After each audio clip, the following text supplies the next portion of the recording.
Welcome, true crime people, to Calling All Beings, True Crime Unsolved. Forgive me, we don't have an intro video as yet, but hopefully my co-creator, Money Nathan, will work on that, and we will have a video for the true crime portion of Calling All Beings.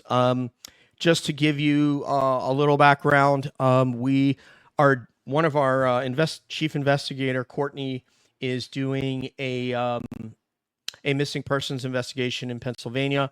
She spent the last several days there, and we are going to try to help a family to find out what has happened to their loved one who's been missing since 2006, including bringing in cadaver dogs.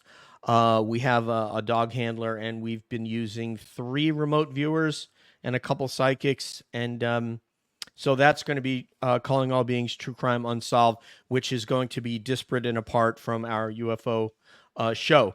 The Karenread show, Karenread case, I became aware of fairly recently, and absolutely have dove in firsthand. And I am one of you, full blast FKR and Justice for John O'Keefe. My name is DJ, retired USAF Special Ops guy. And I can't get into what I do now, but I'm honored that this gentleman is going to join us tonight.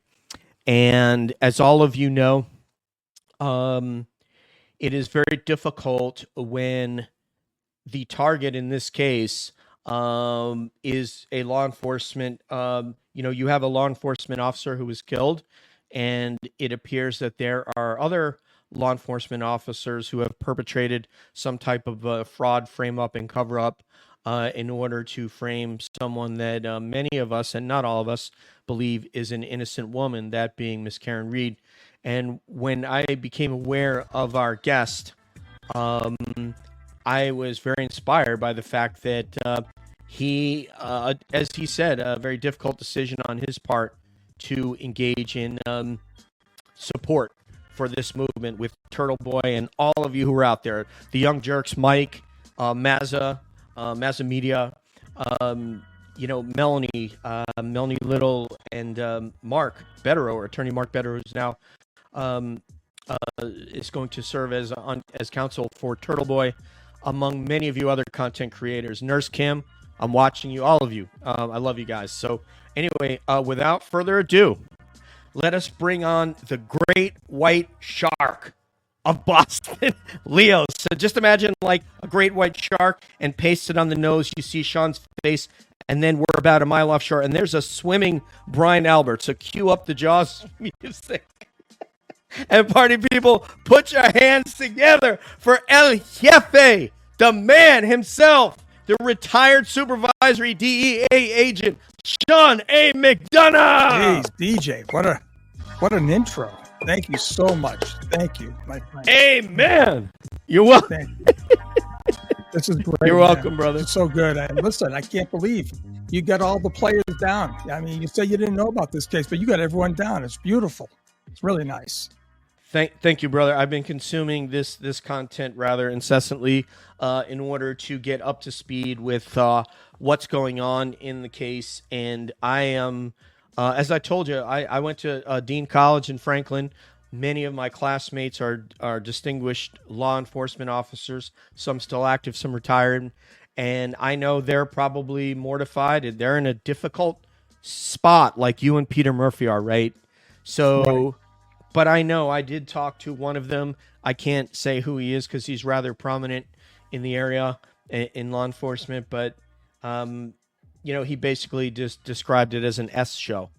Well, you know what? That's an understatement. That's an understatement. Yeah. And I said to him, Chief, this would not have happened in your town. And he's, like I know it wouldn't have. So I just want to say I am a big fan of not only Sean 2.0, I am also a fan of Sean 1.0. And you know why? I'm going to tell you, I just want to tell you guys something before we get into, because I have a line of questions for Sean that I want to go into. But before I do that, and one love to Massachusetts, like I said, I went to college there and I just love your state. But, you have this way of going after people in this first person dialogue. And I was driving to take my dogs to the forest out here in Georgia, and Sean's going, all right, and next we got to get to, where's this guy? Proctor, come on, let's get you up. Come on, little Mikey. Ah, there you are. Now we got, and you had him on the screen. You go, little Mikey, let me tell you something. I'll come up from Naples. I'll walk you in. But you got to go in, Mike. And when you're doing that, I am having trouble staying on the road. That's not funny. That's just awesome. You know, DJ, it's kind of funny because when I first got into this, back in the days of I was actually anonymous in the Facebook groups. I was doing these anonymous messages purposely to attack. Well, not attack. I shouldn't say that. To basically attack, direct subliminally, like a psyop operation to the chief, to Brian Albert, to all these other people. And I told some of the mods that was my intention. And then when I finally, like almost 8 months later, when I got into this platform, it was like I could communicate to these people because I know they're listening. And I'm a former law enforcement guy. I know the game, and I know what they're going through. All right. They never thought that they were going to be looked at. They never thought that the FBI was watching over their shoulders. And, you know, I try to tell people, I was giving them little hints along these, when I first started with Aiden. Then I went to Kevin Lenahan back in the good old days. And this is just a year ago. Then I went to Mike Crawford and different various, and I was giving little triggers because I had the answers to the test. I just couldn't give it out publicly. I felt kind of guilty in a way, but in a different way, I felt dynamite. I felt that, you know, if I could just let loose now, but I didn't want to really mess up a lot of things. And of course, until Natalie, who actually gave me the answers to the test, when she flipped, I said, okay, well, she's going to give it over to those people. Now is my time. I can start letting these little nuggets out in a little bit more aggressive fashion. But they couldn't give out what I had because that would destroy them. They were giving out things that was in a bad light for Karen. But see, it wasn't much of that. You know, they were trying, like, see, Aiden didn't really give up the fact that he was communicating with anyone. Right? So when I found out where his ankle was, like, this is great. He can do his thing. And I can start thinking about, okay, as a federal agent, what are those guys doing now? And it became crystal clear. But along the way, I kept dropping little hints, and I said, that's it. I'm going full-fledged on this thing. In any battle, you know, if you're in any sort of a conflict that's like a military conflict, you don't want to have one front to the war. So you could be on one front and pushing very, very strongly, but you would want to have somebody like Aiden or Mike or others or Mazza making a flanking maneuver. Absolutely. That they have to now defend those areas, or, you know, Jen O'Donnell or Rita Lombardi, right? And their groups. So I tell the UFO community this all the time. That's always trying to push on the government to release this information. Go to the British government. Go to the Australian government. Go to the Canadian government. Right. Open up a second front, because we all know that the Five Eyes agreement. They're sharing intel with all these Five Eyes, right? So it's the same here, and in the way that your front could, Aiden could be, pressuring them on a different front. And quite frankly, he has been. Let me ask you something for my own edification, because I know everybody that's in the audience knows this. And by the way, so I'm just now checking the comments. I don't even know if Julie's here or not, our chat moderator. But anyway, thank you, everybody, for coming along. There's so many of you.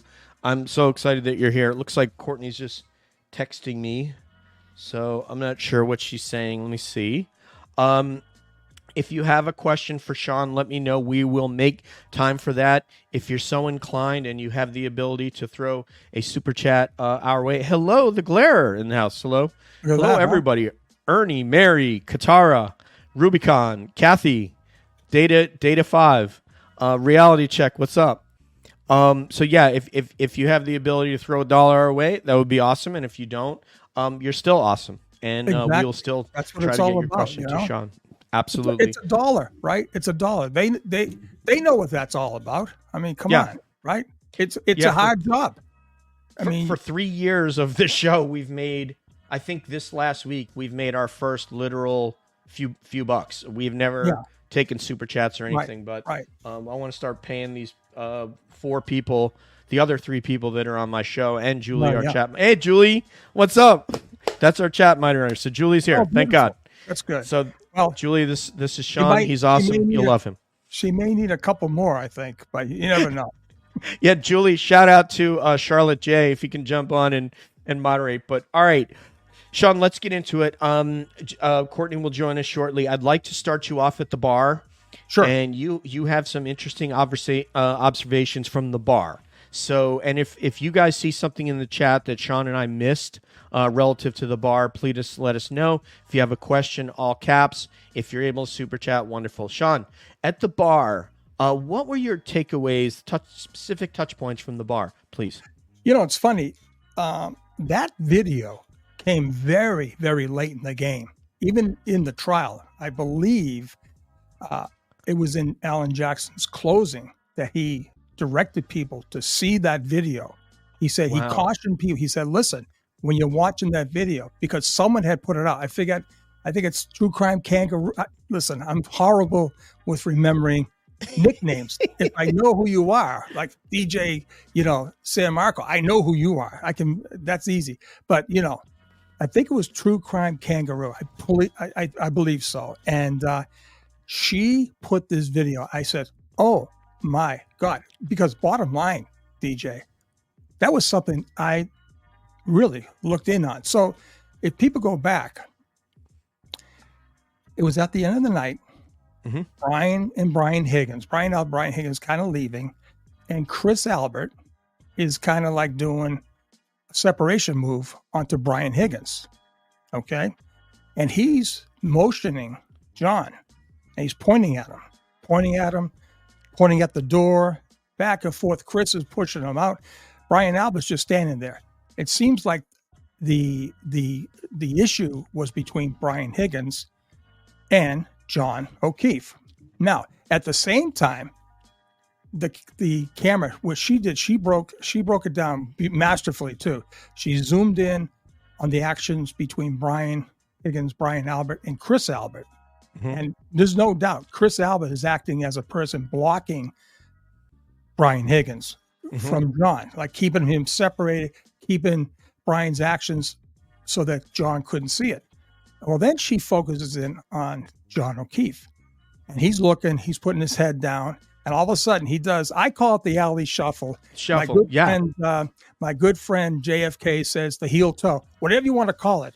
John was basically saying, all right, motherfucker, you come to me. Now, listen, I don't know how much John knew, all right?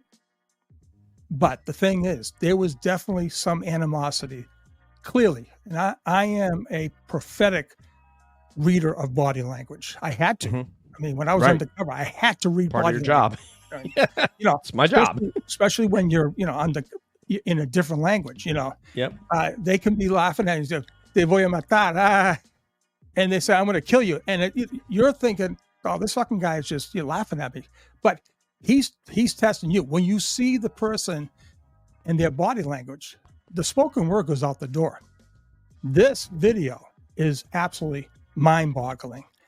And I have to give credit to the defense, the team, because they were able to separate the third-party culprit defense. They allowed Lally to put it on in his case. Get a figure. Lally put on 68 witnesses, the most boring testimony. But he put on the 3 main culprits that they identified during the pretrial hearings: Albert, Higgins, and the other Colin Albert, right? Yep.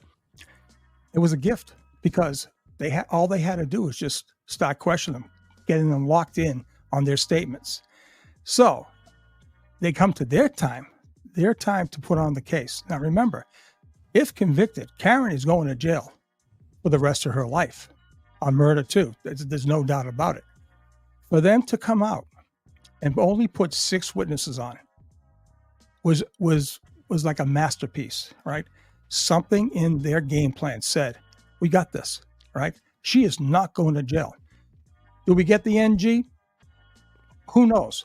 But we're not going to get 12 people to agree that she's guilty. Right. And they didn't give up anything. They gave up nothing, which means if it ever does go to a second trial, which I don't believe it will. I didn't believe this was going to go to a trial at all, based on what my knowledge is. It was a suicide mission for the Commonwealth. They failed. The Commonwealth absolutely failed because they get one shot. They gave up all their cards. They gave it all up. Their theory is in the wastebasket. I mean, come on. His arm was hit by a car, and he was catapulted 12 to 15 feet. It does not pass the sniff test. And now they're locked in. They can't change it. Right. They're locked into their theory of the case. And now when you have the lead investigator with one foot out the door, the other two are going to be looked at hard because they're the supervisor. Listen, as a supervisor myself, it was great being with the guys, coming up the ranks, and you're knocking doors down, you're dropping down beers after a good job, you're all high-fiving.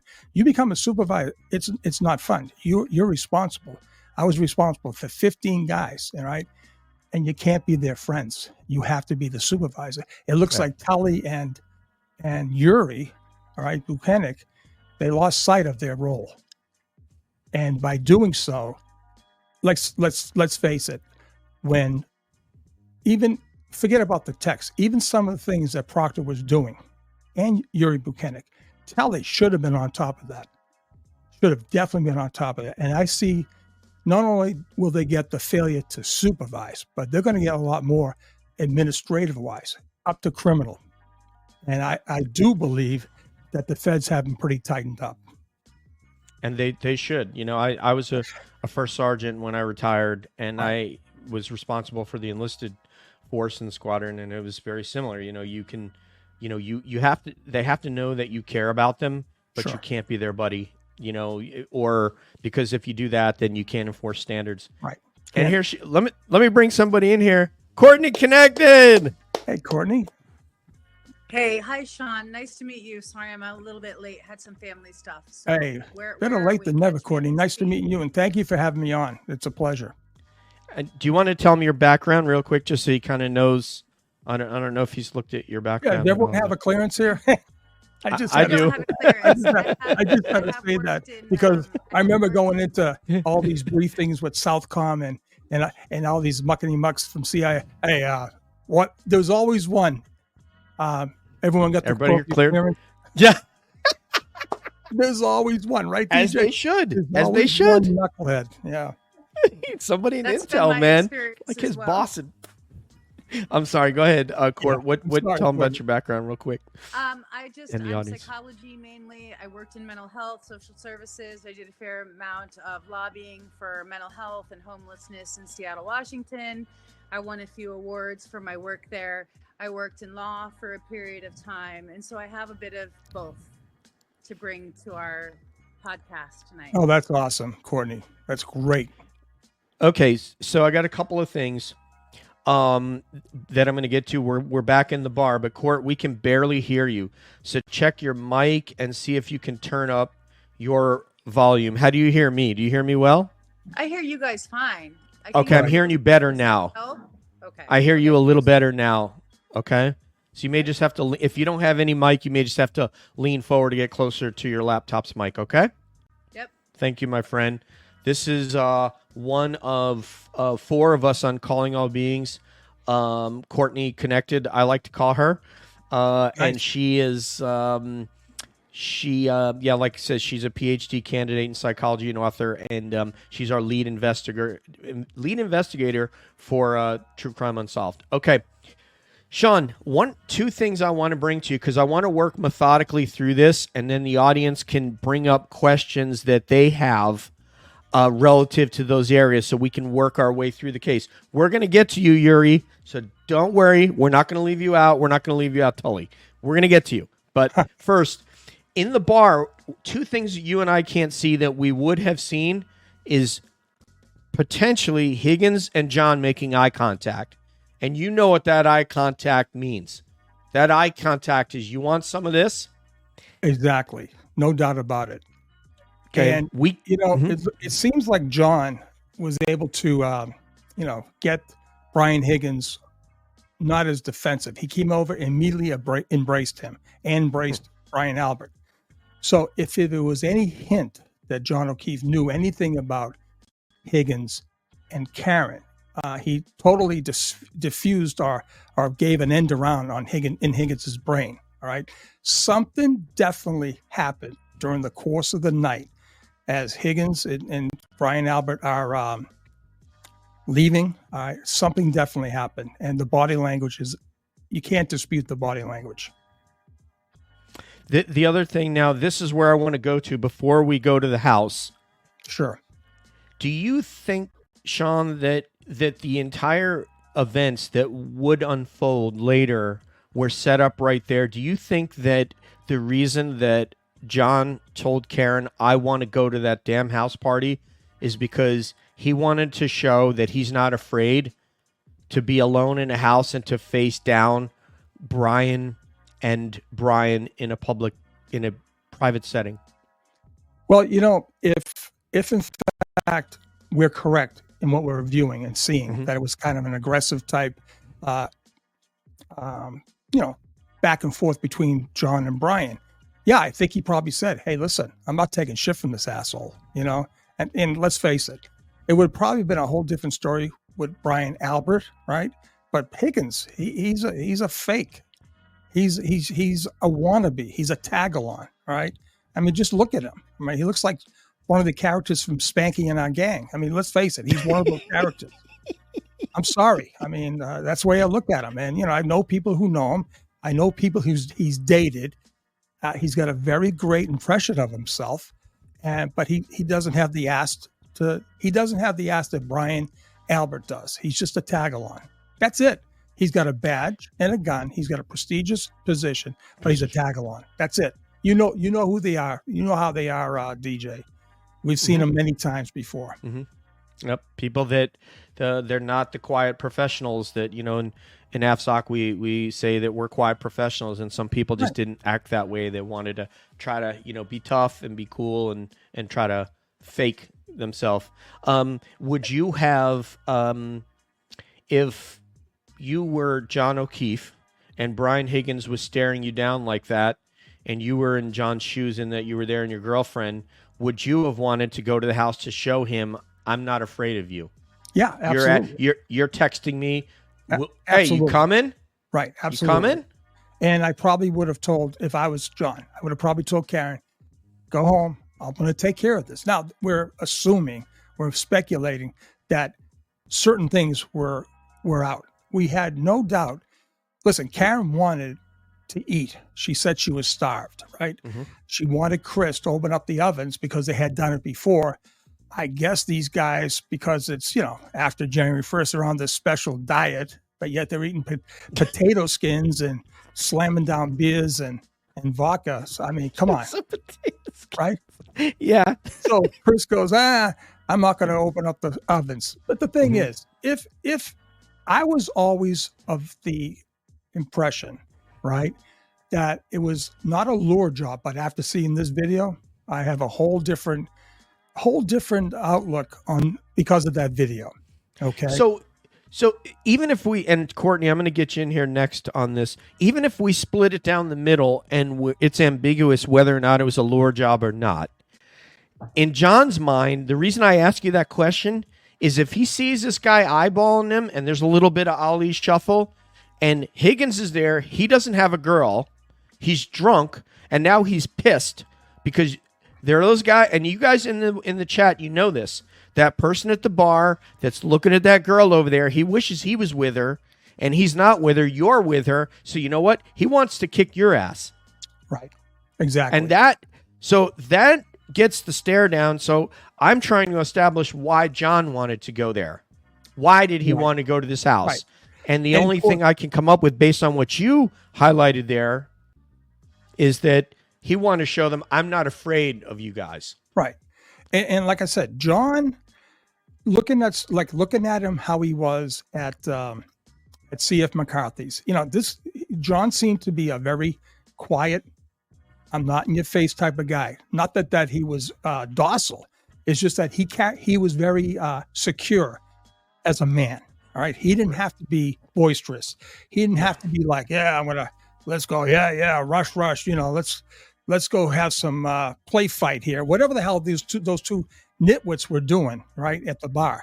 But John seemed to be a very secure guy. No bones about it. No bullshit, right? Sit down, he was always scoping, like most cops. He was scoping the area. He was working the floor. When he was at CF McCarthy, he should look at the front door. A lot of these things I was picking up in him, and a lot of things that I myself do even today. My wife loves to mess with me. She always gets the table facing the door on purpose. But so you can't watch the door. I can't. She does it on purpose. She does it. She loves messing with me, especially now. So, but no, and then when John and Karen move over to unfriendly waters, let's face it, he's an outsider. He's going in with the sharks, right? And where does he position himself? To the back of the bar, and he's watching everyone else. He's behind all the sharks. He's behind the women. He's behind the guys, and he's watching. He's going even further back to the other side of the bar. He's watching, right? I picked that up. I kept watching. I kept rewinding, the Law and Crime video. He's always watching, right? So a little bit of his antenna might have been up. Hey, now here's the other thing. Karen had a few pops. Maybe she said, look at this nitwit. He's texting me. Well, hey, by the way, that is a classic Higgins text. You have no idea. You have no idea how many women who had dated this guy said that's him. He always does it. I mean, what a great orator. What a great speaker he must be. Yeah, and so yeah. So, anyways, John was definitely, and he had a couple of pops too. Let's face it. He was definitely on alert, because he wasn't in friendly territory. He hadn't known Brian Albert much at all. I think he had met him for the first time 6 days prior to that night. Karen took a photo of John, Chris, and some other guy at the hillside 6 days before that night. Okay. John knew Chris. He knew Julie because they were neighbors. I don't know how much they knew, but, and Karen seemed to be very gracious. She was bopping around, but John was reserved and he was looking. But when that, towards 11:55, towards the 12 o'clock hour, something was exchanged between Higgins and John. Unfortunately, maybe if they asked the band, the guy, everyone wants to know, who's that older guy walking by? He's one of the band guys. There was a band there. I don't know if he was the drummer or the bass guy, but, maybe someone should ask him because he was right there. He was listening. He was listening to what Chris had. Matter of fact, this guy had to do a beeline around Chris and Brian Albert. So maybe someone remembers. Maybe, people remember things if they see it visually. Oh, yeah, I remember those two. Albert's trying to calm this guy down. Brian Higgins probably, hey, fuck you, motherfucker. You come with me, bitch. Something. Right. People will remember that. So, hey, listen, I've been there a million times. I've seen it all. I've seen it done in Spanish. I've seen it done everywhere. And you just don't forget the body language. You don't have to have the words. You just see that body language. Exactly. We don't have the resolution to see that eyeballing, but we can definitely see like you said, the body language. And now, thank you so much for your grace this evening and for your blessing. That's beautiful. Read this one, Courtney, and then you get your question to Sean, please. Thank you for this coverage. We love Sean and want justice for Karen Read and Officer John O'Keefe. Oh, beautiful. The great white shark chasing Brian Albert through the water. Now, so listen real quick now. So now, if you remember the Greek couple, the wife, her testimony now becomes very important. Okay, her testimony is that Brian's wife. No, there was Kokalakis. I'm going to know these names.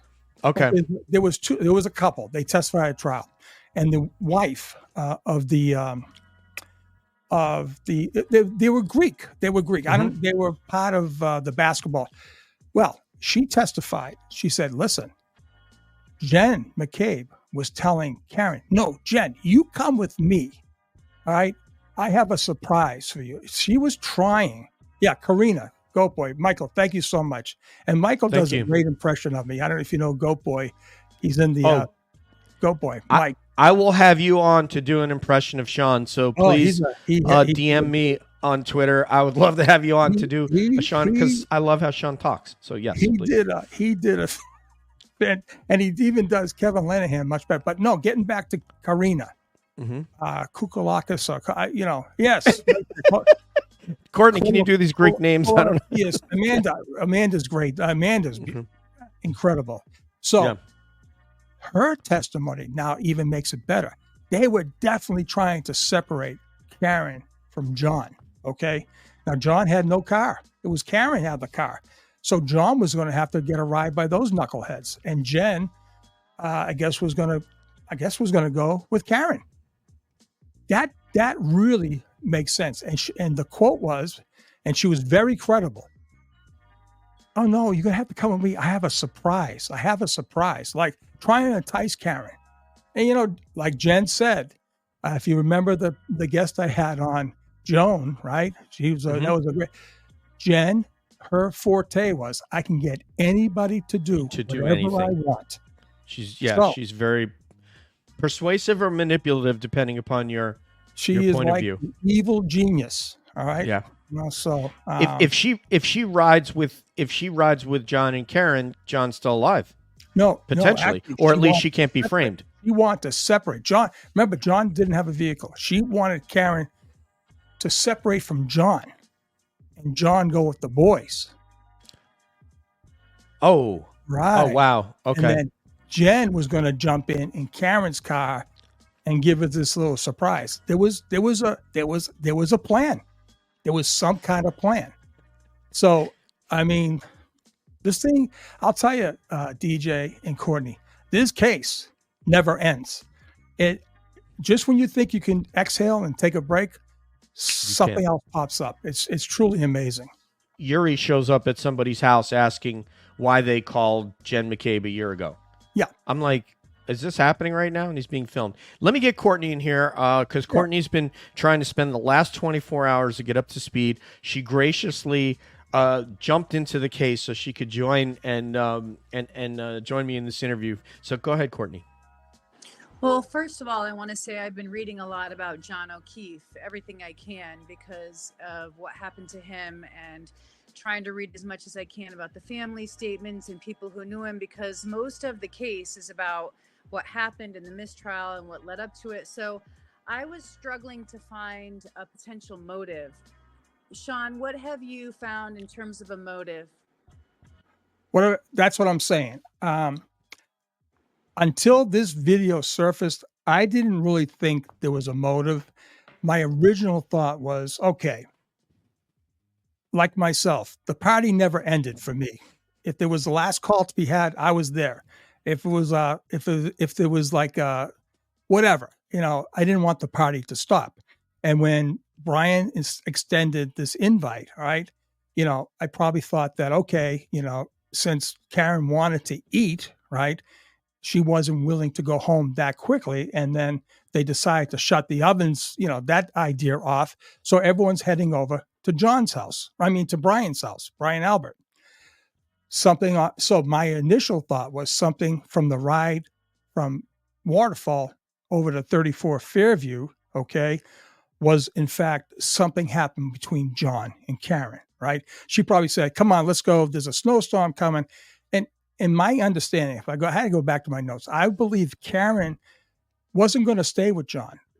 Karen was John's ride home. There was a text message that John sent to Karen when he was at C.F. McCarthy's.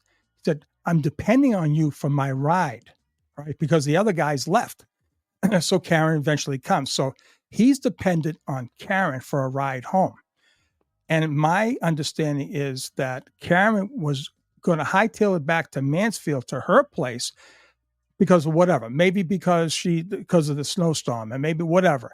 And she wanted to get John to go home because who's going to take care of the niece? I think the nephew was with other friends, but the niece was there with a friend, and she knew the friend had to go home. So Karen's being the mother, and John's kind of saying, well, I can go for a couple more beers. You go home, and I'll meet you afterwards. I'll get a ride, whatever. And that didn't happen. So that was always my theory. Now this other thing with the standoff between Brian Higgins and John, well, that then throws a monkey wrench because it now gives credence as to why Jen McCabe said, Karen, you come with me. I'll go with you. Like she wanted to separate John from the crowd, from Karen, and let John go with the boys, whether I believe it was going to be with Brian and Nicole or somebody, or maybe Higgins. Who knows? Who knows if Matt McCabe was going to give Brian Albert's wife a ride in his car? Who knows? There was a definite plan. Now, thinking about this and going over it, there was a definite plan on their part, but Karen didn't bite. She didn't bite. So she ended up bringing John there. And I guess there might have been some, heavy discussions in the car, but, the motive could be something to do with Higgins. Okay, I heard you guys talking about Higgins, and I read about Higgins, and I have another question for you, Sean, because I want to see if this psychology matches, because it looked like John was responsible. There had been some tragedies in his family. He became a guardian for his niece and nephew, and why would he have made the decisions to stay out later and go to a potential house party when he's the responsible adult for these young children that he's a guardian for? That's another thing that didn't make sense to me, because he seems like a responsible guy. He cares about the kids. Why would he go out and drink late at night like this rather than going home? So on the first theory I had, maybe he just wanted, because he just basically met Brian Albert for the first time. And maybe he felt, maybe I can, he invited me to his house. Maybe I can ingratiate myself. Maybe I want another beer. Maybe, Karen could come in. We'll have a few beers. We'll get right home. A nightcap, like a nightcap, right? I was great for nightcaps. Anyways, but this other thing, it might have been more motive where he said to Karen, fuck this guy. I'm going in there and tune this guy up or see what the hell he wants. Maybe, I don't think John had the intention of fighting everyone. I think he wanted to call out Higgins and say, what's up? What are you doing? One thing in either theory, in either scenario, okay, John definitely had he had some anger in him, whether it was from an argument he had with Karen, or if he had an argument, or he had some questions and he was pissed off about Brian. And the one thing about the psychology about Brian Albert, okay, who has been known to beat up many, many cops in public, off duty, while drinking. Brian Albert can smell blood. He can smell aggression. He's like one of these dogs, I'm telling you. When he's drinking, he's on high alert. He's on high vicious alert. And I believe no matter what the motive, what the scenario is, John walked in agitated. And when an attack dog sees agitation or adrenaline, right? That attack dog is going to attack. And I believe Brian, I don't think Higgins had the cojones to go after John. I just don't think he's that guy. But I believe Brian stood up to John, right? And I believe listen, we've had a lot of talk about Colin during the summer, all right? We had information about Brian putting Colin in the house with Brian.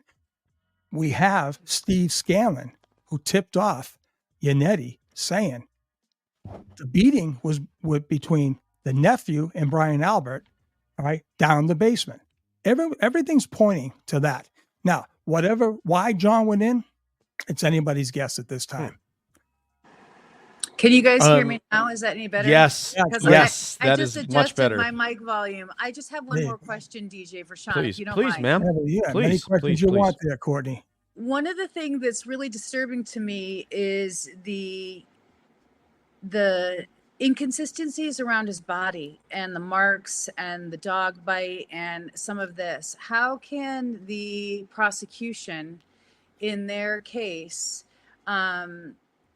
basically have a defense against this? Because it's obviously not consistent with the car backing up over him potentially when you're looking at the lacerations on his arm. What do you think about his actual injuries versus the defense that there was a car, the prosecution that there's a car? Listen, I am fully convinced, all right, that the beating and the murder took place inside 34 Fairview. All right.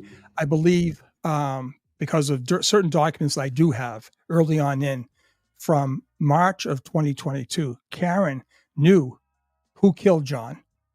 They knew what happened, and they knew how the district attorney's office was framing her. That was March of 2022, not too long after John's death. The part about why, okay, it makes no sense is it because they had to come up with a theory. They had to make the charges stick on Karen. They had to come up with a theory, and the theory basically was, okay, she backed into John. Because here's the thing, this was an investigation that was done backwards, right? They fingered Karen at first, right? They just had to go and find the evidence because originally Karen, was not, I believe, not supposed to be the one to find John. I believe from certain things that we uncovered, there was maybe 2 or 3 attempts where there was calls being made that, there's a pedestrian down on Fairview. I believe they wanted to make it look like an accident, like he got hit by a plow. And that would have definitely flown with the police because in any case, they didn't want to do this in case to begin with. All right. If they were going to do a frame job on Karen, well, that would have been a lot easier to say, oh my God, it's a tragic accident. We don't know who did it. Poor John's dead. And we go home. It was an accident. And then the killers walk away. But as it turns out, nobody responded. Nobody responded when Kerry Roberts called local hospitals and talked to the dispatcher at Canton PD at 4:53 in the morning, somewhere around 5. She said, hey, listen, John O'Keefe is missing. She told this to Sean Good. He took the call. John O'Keefe is missing. He was at 34 Fairview. Did someone tell Kerry to call? I mean, she did the right thing, but maybe that was an attempt to get the Canton cops to come out and make an inadvertent discovery. And that would have been another attempt. But then when Karen comes and they delay her an hour, right? Because it was back and forth. There was no reason why they didn't go directly from Jen McCabe's house directly to John O'Keefe's. To Brian Albert. Instead, they went all the way over back to John's house. The niece could have clearly called Jen McCabe had John come home. Their reason was, well, maybe John came home in the midst of Karen driving to go to Jen McCabe's. I know where Jen lives, and I know where 34 Fairview is. The logical route to find John was get back to where you last saw him. Anytime you do a search, you go back to where you last saw the person. Not where you hoped him to be, where you last saw him, and then you do your search, right? So there's a lot of things here that are kind of crazy, but like I said, I believe, that they framed her based on her own statements, let's face it. And when they had the friends and family meeting, it became a lot easier. Let's just do her and let's get the evidence and we'll frame her. We'll plant it and then we'll make it easy for them. But I want to talk about that for a second, about her alleged own statements. But before I do that, Nurse Kim is in the building. How about Nurse Kim? Kim is excellent. Yes, I've reached out to you on Twitter DM. Kim, we would like to have you as our next guest on the show. So please look for one from call_all_beings. That's me. Want to get you on here, homegirl, because you are a total OG. You're a G like Sean. All right. Now, let me ask you a question. Am I the first Karen Read guest for you people? Oh, wow. That's an honor for me. That's beautiful. It's an honor for us. We're like right to the top guy. Yeah. But we'd like to have a bunch of you on. So if some of you are out there and you want to come on and talk about this, we would like to have you on to do so. Like I said, I've reached out to Nurse Kim, Mike, Crawford, Mazamedia, Sean, and Nurse Kim. Yeah, those are the only ones that I've reached out to thus far. Right. But others, yeah. Okay. Hey, this is great. So here's my question. We were going to work methodically through this, but this train has already gone off the tracks. But we're going to try to reroute it. Reroute like it, that. Of course. So, Sean, I believe those are alleged statements. I don't know that. Has she ever admitted that she said, "I hit him, I hit him, I hit him"? No, never. I believe those are alleged. Those are alleged, and they come from one source only. One source only, and none of those EMS people ever wrote it down. All right, you would think that it's an important statement. Okay, that one cop, Sarif, all right, he's saying, "I hit him?" If they're saying if the Sarif is saying, as a police officer, right, that he heard her say, "I may have hit him. Did I hit him?" Right, you're almost duty bound to make an arrest now. Yeah, as cops are, right. These cops are getting off on the midnight shift. Trust me, these guys who do nothing, the last thing they wanted was to arrest someone for homicide or some kind of fatal accident when they could have been going home because an emerging snowstorm blizzard is coming down the path. So there's a lot of factors. A lot of people didn't do their job. A lot of people extinguished the memory of John O'Keefe, and they didn't do anything for him. They could have had this whole thing tied up. If they were saying all those statements, they were duty bound to arrest her. Why didn't they? He wasn't allegedly dead at the time those statements were made. That Sarif or that Mulaney, all right, should have made an arrest right then and there. Well, according to our friend Turtleboy, the legendary one, he said that not one of the and I have a super chat, and BB2, we're going to get to you right after this. So thank you so much for that blessing of 20. That is amazing. Sean, Turtleboy has said, and maybe you can confirm or not confirm, that none of the initial Canton officers that arrived on the scene that investigated prior to the recusal documented that she said made any statement like that. And my God, if you're an officer on scene and you have a potential, I don't know, what would you call her at that point? She's making those statements. She's number one suspect. So you're telling me nobody would have written that down, and then it was only Jen's her epiphany that happened. What was it? 3 hours later at 9:30. I can't remember what time in the morning. I had a memory that. Right. Because if you remember, and I've got the documents, the working theory at the time before Jen had this memory. Epiphany. Yes. It came to me. In a dream. John was hit by a cocktail glass. Okay. Now, they didn't know who, but when Brian Albert heard what the working theory was, now let's face it, he's a seasoned cop. He's going to say, they ain't going to fly, people. That's not going to fly. A 95-pound woman soaking wet is not going to be able to kill a 6'2" guy. That's a cop.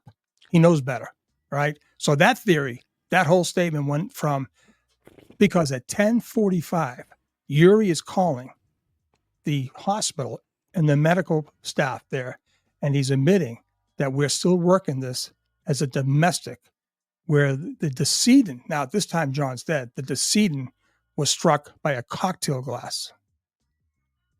That's at 10:45. So they're still working at that. But the 11 o'clock, 11:15, now they start doing the state police interviews, and they got the whole story down pat, right? And the fact someone's home. The fact, Courtney and DJ, that the lead detectives, now cops, we're all curious, right? But you, as an investigator, as a lead investigator on a homicide or a dangerous or whatever type of situation, you have to go to the crime scene. It is the epicenter of your investigation. How could you not? A Boston cop's dead here. I'm not going to knock on the door. And people, I think it's disingenuous for anyone out there to refer to this as shoddy police work, because shoddy means I'm ignorant, potentially I'm stupid. Right. This was purposeful, not to go and not, and actually Proctor's texts tell you as much. The texts when his friends that say, they're going to catch any shit for this. Exactly. I mean, he's a Boston cop too. No. I mean, you have to go and knock on that door and say, I want to look around. And if you, I will post an officer here and we will go and get a warrant and we'll get in this house. Like the industry standards go. And furthermore, as the initial police officers who came the first on the scene, instead of hanging around, right, as the medics were taking care of John, right, they should have gone in that house because they saw a body on the ground that they were told he was dropped off to go to a party. Whether they believed Karen or not, they saw a body on the ground with no coat on. It's 18 degrees, no shoe, right, and beaten, right. At first, he's beaten. His head is swollen. He's got scratches on it. He's bleeding profusely from the back of his head. They were duty bound to do a protective sweep at the minimum. God forbid. What if that family was killed inside there? Anything can happen. They didn't even do that. And I know back when I was a cop, that was like ingrained in us. Always secure the scene, secure it for your own protection and for the protection of other witnesses or other beings, right? You don't know what the hell happened inside that house. You could have had 3 bodies dead. They didn't check. And there was a reason for that, because they knew, back off, lay off this case, lay off. And it's really unfortunate. How about the homeowner? Was he polygraphed yet, Albert? Oh, no, he was never even, Courtney, he was never even a suspect. Not one. It wasn't until the FBI made him a suspect. Right. So I'm just wondering if that has happened now since the FBI. That will never happen. It will never happen now. No. And it would. And Brian's too smart. He would never take a polygraph. He wouldn't. I mean, he's just too smart. And yeah, and so that the reason I laughed, Courtney, is because they didn't even see fit to knock on the guy's door to say, "Can I look around?" And he does. You know, people that are out there that are like, "Oh, Karen Read backed over this guy at 24 miles an hour in the snow." A police officer, first responder, and I'm not one. I mean, I'm military aviator background. I'm not law enforcement officer, even though I studied in college. They would have run out there and said, "Oh my God, there's a brother officer on my lawn." EMS, fire, police, they are right outside my bedroom window. What was it, 20, 30 feet? I don't know if anyone can give me the measurements so that front. It's quite close, right? And he never came outside to see what was going on. And that was very purposeful, because if he did, they could start asking him questions. And he knew that Proctor was not going to knock on his door because of the family connections. Yeah. Let me get to Auntie BB2. Aunt BB2, thank you so much, ma'am, for the blessings. You are awesome. Courtney, can you read this one? Hi, Sean. Lots of us in multiple chats are wondering, OJO lost approximately 3 liters of blood, and it wasn't on the lawn. It was in the basement. Do you know why AJ or Yannetti didn't bring this up and end this farce at the trial? Thank you. Okay, so thinking about their whole defense and the fact they only put 6 witnesses on, I believe there was a bartered deal between the feds and themselves. And it was probably one of these things where, okay, let's face it, their job started at 4:00 in the evening. They went back to that war room, okay, like all good attorneys do, like the prosecution. Once they figured out that Lally was going down the road, okay, I'm going to beat you, Jackson, at your own game. I'm going to front the third-party culprits. I'm going to put on Jen McCabe. I'm going to put on Brian Albert. I'm going to put on Colin Albert. I'm going to put on Brian. I was absolutely shocked he did that, okay? And it had It actually had the reverse effect. Okay. So why didn't they even ask the medical examiner, right? Because we all have, depends on your body makeup, we all have certain amount of blood in our system. And when you go through an autopsy, the first thing they do is they drain you. They drain the blood, and they know how many liters you're supposed to have, and they know how many liters you had. You have. when you're on the table, right? And that was one of the things that was never asked. Okay. I believe, based on the way the defense presented their defense of Karen, that they just decided, okay, well, we're not giving up anything. We're going to treat this as a simple hit and run. Beat my paid for by the Department of Justice experts with PhDs. Beat them. And that's what they did. They didn't have to put on anything. And I think there was some kind of, agreement. Lay off. Let us do our job. You're not going to get 12 people to agree. You will never. And I believe that was the thing. So why didn't they do it? I believe, like everything else, they gave hints, though. They did give hints. When they showed Brian, I think my friend Amanda, right, we've been talking. When they showed Brian that bulkhead, that was significant, all right? That means somebody, not the Commonwealth, somebody on the defense side got into that basement. Was it the FBI? During the summer this time last year, Dennis Sweeney knows, they all know, they saw panel trucks out there, nondescript, no business sign with guys in those type of suits, right? Those, what do you call them? Hazmat suits going in and out. All right. That's a big thing. This case is far from over on the federal side. On the state side, it's done. Let's face it. It is done. They've shown their hands. Okay. And now they can't back off. They're locked in. They're locked in like Houdini, and they're not getting out of it. Can I speak to that defense though, Sean? Sure, you can. I want to reference the movie 8 Mile. Oh, that starred Eminem and Kim Basinger and Mekhi Phifer. That was a tough one. And if you remember that movie, the whole thing, what Eminem had to do going into these rap battles, where largely he was obviously a white rapper rapping against a lot of black rappers, and the whole thing was to say, yeah, I know I'm white, yeah, I know I'm from a trailer park, yeah, I know my mom's this, and yeah. So basically, you try to put forth all your weaknesses ahead, so that that person can't throw it back at you. Because I've already said all these things. So if you say them, the audience is going to see you as just repeating what I said, which takes away the power of those words. And you will see people on Twitter do these kinds of things. They'll be very self-deprecating. I know a specific content creator who's very acerbic who does that. And I believe that's exactly what Adam Lally was doing. He was one of those kids watching 8 Mile and said, I'm going to put these guys on the stand and show you I'm not afraid. Not to mention the hell they're guilty as hell. Anyway, let's get to the thing with it.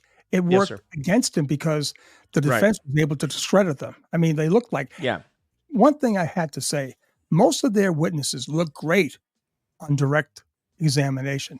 They failed miserably, which is, not surprising when they went on cross-examination. And let's face it, they beat them up big time. So my look at it is, Lally, you gave us everything. Jackson gave you nothing. He just said, hey, I got the guy I got the medical guy from Ireland. He's going to talk about this. I got the dog lady. She's going to talk about this. I got Lucky Loughran. Beautiful. Yeah, Lucky. Sees nobody. Twice. Comes back, sees a car where you should never have a car during that. It was never there during the whole night. Why is it there at 3:30? That's beautiful. And they got the Celebrate guy, which it wasn't needed. And then they got the Mac Crash Daddies from the Department of Justice, right? And they were so good. They were so comfortable in their own skin versus Trooper Paul. Come on. Look at the disparity. Look at the difference. It was, yeah. It was like Dick Vitale once said, it was like Vanna White and Dr. Ruth in a bikini contest. So anyway, wasn't Dick the Vital there? Or no, that was Marv Albert. Dick Vital was he was the basketball commentator, not Dick Vital. Yeah, not Marv Albert. Marv Albert's a whole nother story. And I'm a Marv Knicks fan, Albert so let me was the say that. biter. Get that up front. But Sean, someone in the chat wanted to impugn Lucky and say, "Oh, well, he hit the basketball hoop, so clearly." It's like, oh, so you're saying Bad that Lucky. Every plow driver has never hit anything? Yeah, bad lucky, bad boy, bad lucky. But couldn't he made a move him. mistake. Can you believe that? Could not rock him at all. Couldn't rock him at all.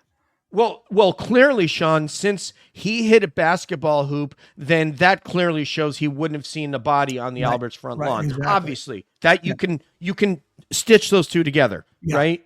That's crazy. So yes, your point is good, either sir or ma'am, that Lucky hit the basketball hoop, and guess what? He's human and fallible.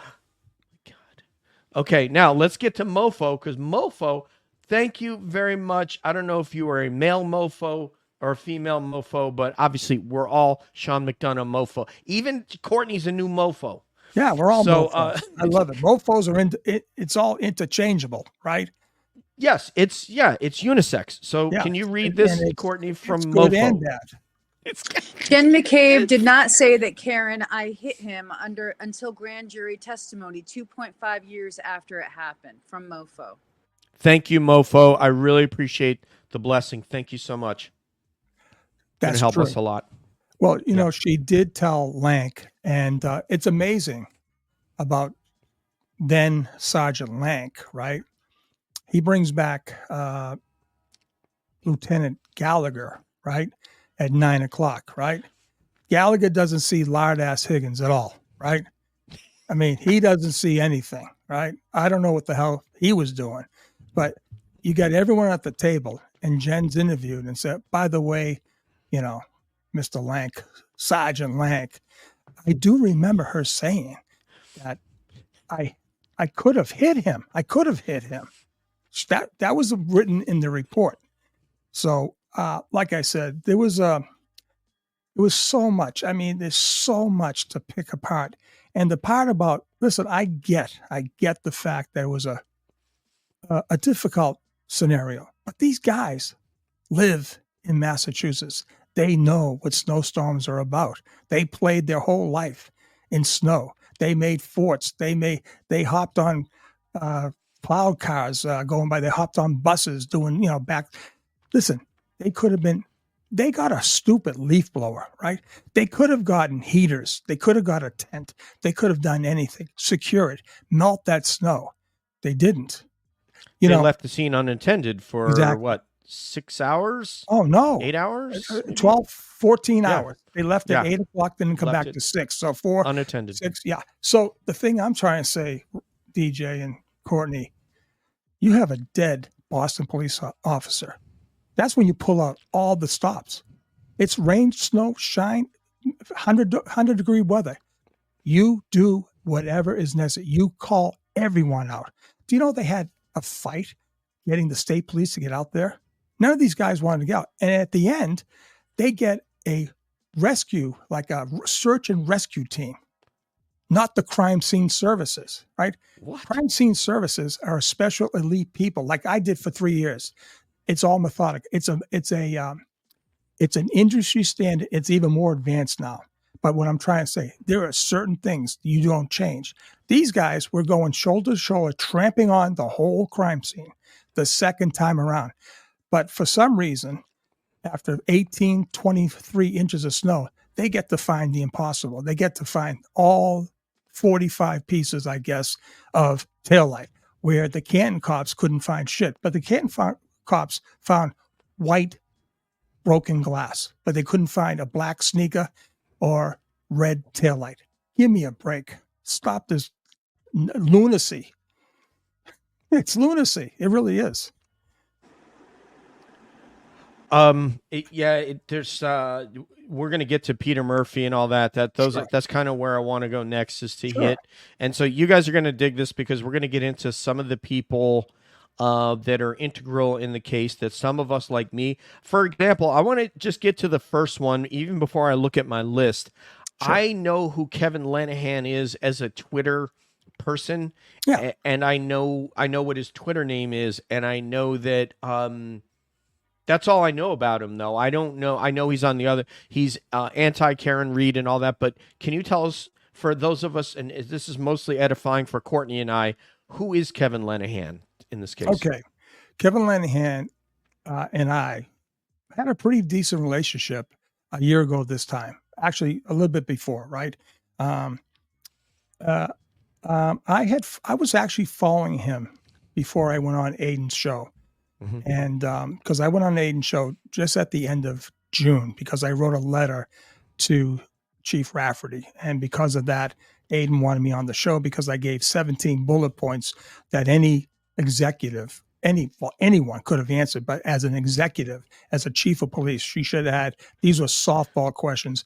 To this day, she hasn't answered. But Kevin and I had a good type of relationship going on, and he's the content creator of Yellow Cottage Tales. Okay, so when I had one appearance on Aiden's show, and after that I had 3 or 4 with Kevin, and Kevin was like he was leaning more to Karen, right? But he wanted to stay in the middle, right?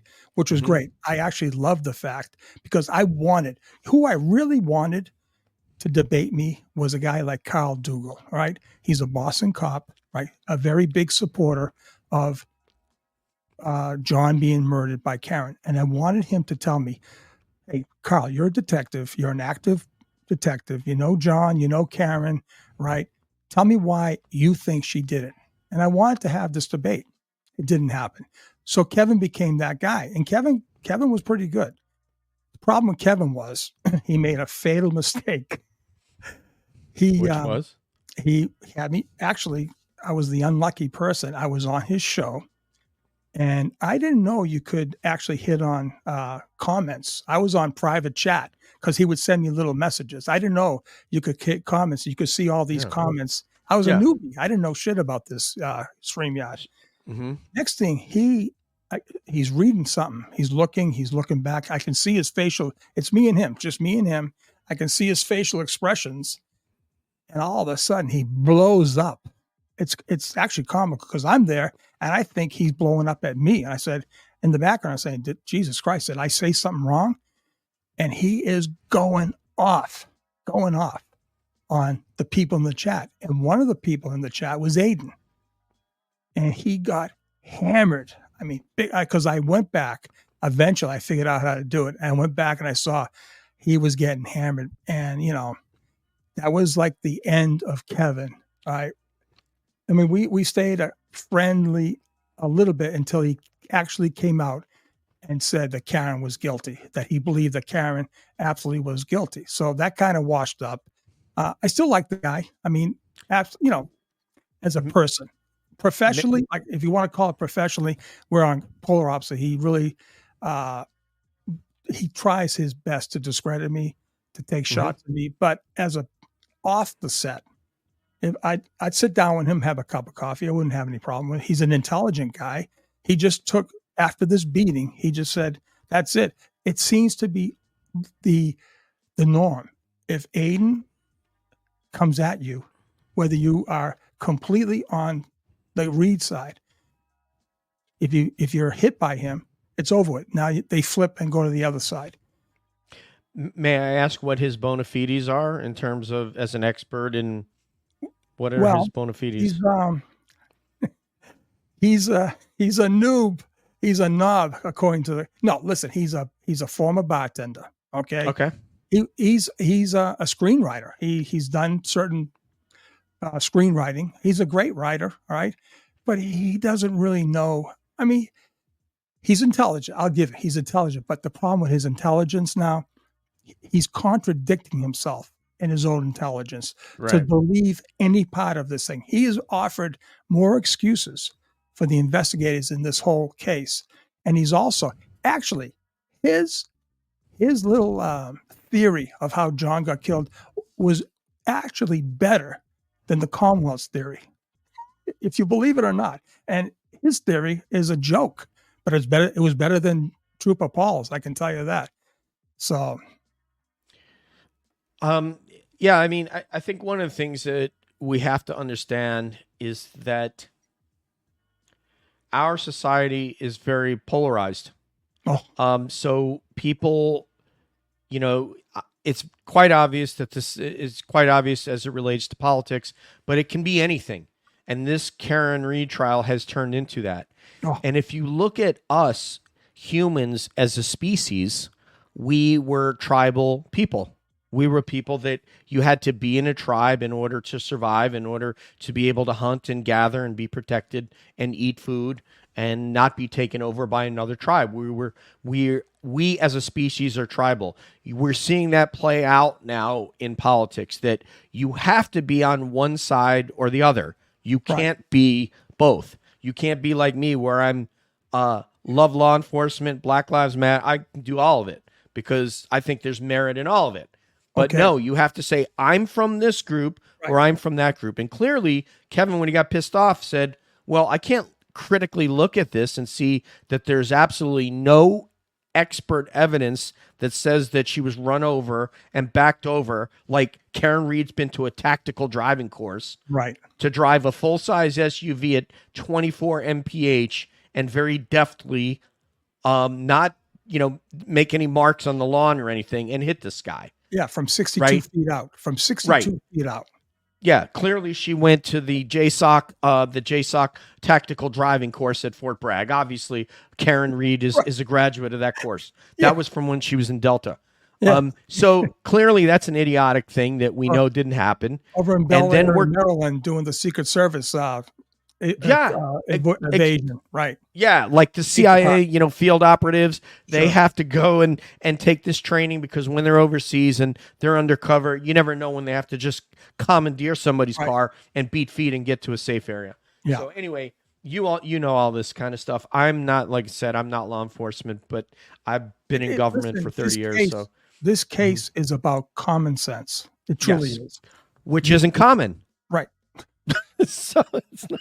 You cannot look at John's arm and say that that was done by any vehicle. You cannot. I don't care who you are. Now, there's been a theory out there. If Aiden Carney said that Karen Read was absolutely guilty, the other trolls would say the opposite, because these people, for whatever reason, hate the guy. They hate him, right? They've got to join a tribe, and that's the opposite tribe. So the thing is, they're now locked. And I was with my wife the other day, and I said, you know something? I had a vision of Alan Jackson doing that pirouette. You know, he did the famous, and I said to myself, what the hell was he getting at? And I started thinking, and it's true. Center of mass is going to move you. If you hit an extremity, right, you're not going anywhere. You're going to probably the arm is going to move. Sure. But what's the arm weigh? 11 pounds, right? You got a 217-pound guy. You hit him center of mass, he's going to go. They're locked in now to this taillight hitting his arm, catapulting him 12, 15, 20 feet up a hill. It doesn't pass the smell test. It's so absurd. With no bruises and no broken bones and dog bites on his arm.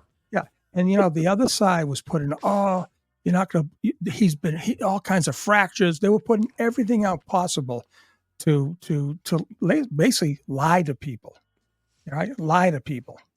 That's the Glera. Glera knows. Yes, I want to say hello. Hi, Glera. How are you, sir? I have watched your show. I dig it. I can't keep track of all the Karen Read content creators and that I've watched, but I like your show. Very, very cool. And yeah, we'll have to get you on as well. Yeah. Like what Glera is saying here, Courtney, can you read that one? I think this is accurate. From the Glare, that's 100% true. If TB said KR was guilty, the blue shirts would turn pink overnight. Yeah, say Glare knows. Glara's a great guy, man. Yep, they'd say we have to get in the other tribe, right, Glare? We got to. We can't. We got to go against Aiden. Aiden is fearless, man. That dude is fearless. I mean, that guy going down to Canton and eating it, as Sean would say, CF McCarthy's. You know, that was good. Can we get you to do Adam Lally? Can you do some what if any's? No, Now, Jennifer, Miss McCabe, what, if anything, did you hear the defendant say? Mr. McCabe, what, if anything, did your wife say? Jan. Jesus, talk about being possessed. This is great. We just got Sean to do Adam Lally, and what's really sad is Adam is younger and Sean has better hair. This is terrible. So anyway, all right, we're gonna get to some names here. Okay. Sean, tell me about Javier Velasquez. One of your episodes, you referred to Javier Velasquez, one of your colleagues from DEA, and you said at one point that he had referred to Brian Albert as another name that we associate with a cat when we're talking about a cat from Canton, but it's with P and then it ends in Y. Actually, it was not. He did not tell me that. Okay. And I did kind of Javier an injustice, and I have spoken to Javier. All right. I was given information that Javier was very vocal. On another, I guess, Facebook group, and that I should talk to him. He was in Medellin, Colombia, and I had said something that was attributed to him, but I had not spoken to him, and that was my bad. And I apologized to him, but we had a very good conversation.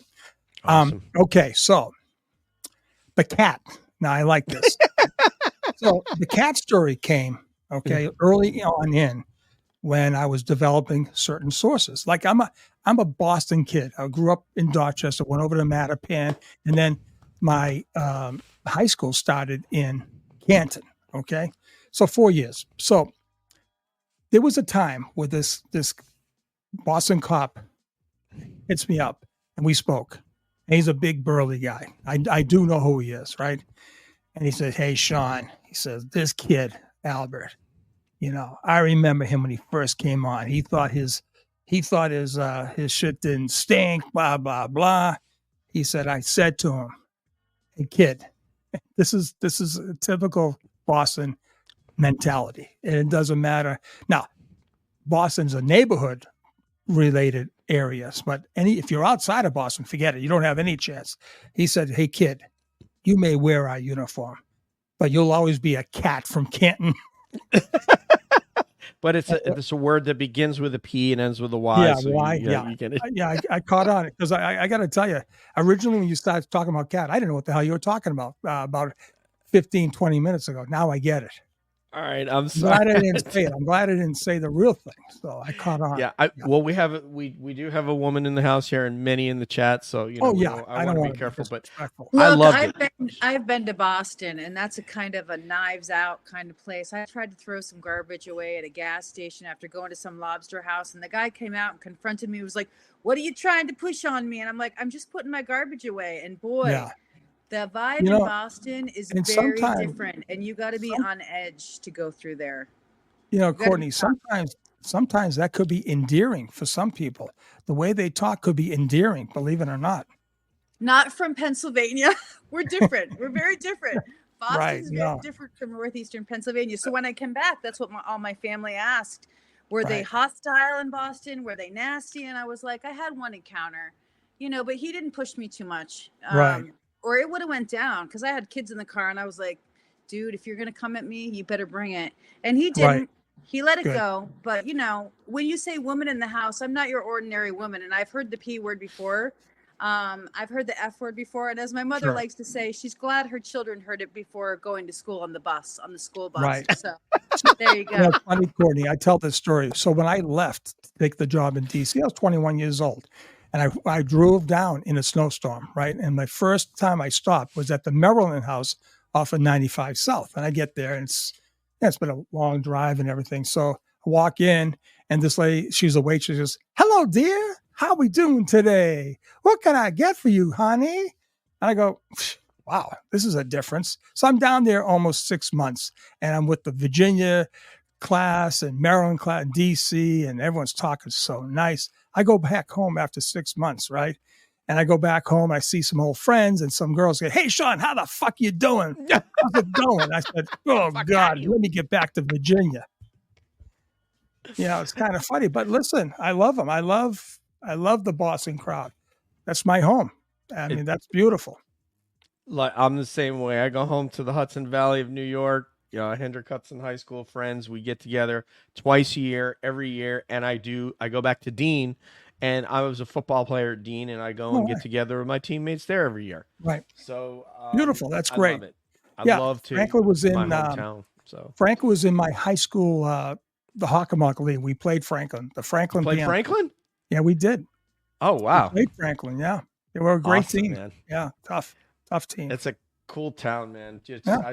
Going back there was just like magical. I think we've had 2 reunions. Last year I missed it because I moved to Georgia, and now I'm moving to Colorado next weekend. That? Right. But I'm planning on coming back for homecoming to Dean. So I'm just gonna tell my boss I gotta take vacation. So, look, since we're talking about hometowns and family roots and whatnot, I just have to bring this up because we had damn it. Can you hear me? I can hear you. You're frozen, but we can hear you. Me? Yeah. You're good. Yes, ma'am. All right. Well, this case reminds me a lot of like the hometown stuff, the corruption, the cops, cover-ups. We had that a lot in my area. And so it kind of stinks of that. And so I wanted to get your bead, Sean, on these cops and this group. Have they ever been implicated in corruption before in other cases where they have kind of worked together to hide evidence or to make a case go a certain way? Do you know any history of that? I left Canton at a very young age. I left after high school, went to Westfield University, which is in the western part of the state, and I went right down to D.C. Now, I do know basically from my own involvement in the case, certain things were coming out of corruption. It started at small, and this is how it goes. Corruption is a very slippery slope. There's a case where, and I think Pete alluded to it because he was the one that told me, and I really laughed at this. But it goes to the point where you start the road of giving passes to people. Like this one guy was stealing steak tips from a catering business in town. Okay, and the owner of the business noticed that, Jesus Christ, I'm losing pounds and pounds of steak tips, that's a big thing in Boston, right? And it's expensive, right? So this lady, right, decides to put a camera in her. We're going back maybe 30, 35, 40 years. Catering business. In her business. And lo and behold, the next morning, she sees a friend of hers who's an officer on the midnight shift coming in. He knows the code, right? He gets in. I don't know how the hell he had the key. He gets in and takes all these steak tips. Now, instead of calling the cops, she calls the fire department. And the fire department person that responded is now the town administrator for Canton. This kid Duty, right? So this is, and it was reported. It finally got reported. He said, "Hey, listen, I can't do this. You got to call the police." And Peter Murphy was the guy that blew the whistle, right? He wrote a report, sent it up the chain. Rafferty was his lieutenant because he was a sergeant. His first line supervisor was lieutenant. And the way it's told is she didn't do a thing. So it's certain things like that get you to where you have a guy on the Boston cop on a lawn in your town and you don't do the right thing. And they're also implicated in their investigation of Sandra Birchmore, who in 2021, prior to John being violently killed, is accused of committing suicide, okay, in her apartment in Canton. And some of the same players went, well, obviously it's in Canton, some of the same players went to the apartment to investigate. And I was talking to Mizzy, who was taking the lead for the Sandra Birchmore case, and she's telling me, John, I have all these reports. One cop says the ligature was blue. The other cop said it was black. Another cop said it was white. Another person said it was plastic. Another person said it was metal. They don't know what so many different reports, and they're putting fingers like this. The state trooper, okay, that investigated the case ultimately from the CPAC, the Norfolk County CPAC office that Proctor and Yuri and all these people is a guy by the name of John Fanning, who was brilliantly cut up, sliced to dice last night on Truth and Transparency with Lana. She had this victim on. His victim. I don't want to get into it, but the suspects it's now been deemed a murder by Dr. Michael Baden, the famous forensic pathologist. O.J. Simpson's thing has come out and ruled it a homicide. Well, the prime suspect is a Stoughton police officer. Fanning was a Stoughton police officer. Now he gets it's crazy. He gets now the investigation and he clears it as a suicide. So no conflict of interest there. Not like he went to Stoughton High School. I mean, right. He did. He did. And this woman, so well, this I had is sort of a... Yes, ma'am. Oh, yeah, you had to. You know, when you come from a small town like I do, and then, you know, you see these different cases and you see the long history of the sheriffs, of the deputies, you know who they are, you know not to say anything. I was just curious about this specific group of men and what their reputations were in Canton, and if they had any other possible history with corruption in other cases. That's all. Right. So I'll just give you the highlights of last night. Lana did a fantastic job, and it was a fantastic catch on her part to have this guy on. He was like a father figure to John Fanning growing up. I'm not going to get into the whole story, but there's two stories she told. He took John and John's buddy down to Key West, right? And he told John, he said, listen, it gets kind of crazy here. And he says, you know, you got to be careful because there's a lot of transvestites down here. This is back maybe 25 years ago, right? Mm-hmm. And so he tells the story how John and his buddy ended up with these two girls that, according to this guy, his name is Kevin Clapp. He said, I don't think there were girls. Women. And of course, the other guys have been drinking and you can't tell them anything. They're cops and they know better. Well, bottom line is, I guess Fanning found out that they weren't girls. He says, I never saw a girl with a dick before. Sorry, Courtney, but that's a quote from last night's show. And he said he thought that Fanning raped this transvestite. So this, you know, they used to call it drag queens back then, right? Now it's different. I don't know what the woke terminology is now. What is it? I don't know what it is, but there's definitely terminology, but that's okay. I'm sure. Yeah. This threw me off my game, but then there's an allegation that Fanning, after some years, went to this guy, his father figure who took care of him, who gave him his first car, who gave him his first bike, right? Allegedly, according to this guy. And he's told this story many times to Dave Cullinane, who's all over the Birchmore case. That Fanning said, you give me oral sex now. And he backs it up and he says, I know he did this to me because I know he has a mole, certain part of his privates. So listen, it's crazy. The corruption is widespread. And I do know that the FBI is definitely involved in that case. And I just hope they get, for the memory of young Sandra Birchmore. And she was pregnant, Courtney. She was pregnant. And the suspect who was last seen with her, his wife gave birth the very next day. And she was pregnant with his child. So, and he was on video. He's on video as the last one, going in and going out. And another thing is, according to investigators, her phone never moved after he's seen walking out the door. I mean, come on. That's a clue. Yeah, I mean, should we investigate? Hello. Yeah. Did they get the DNA from the fetus, do you think, Courtney?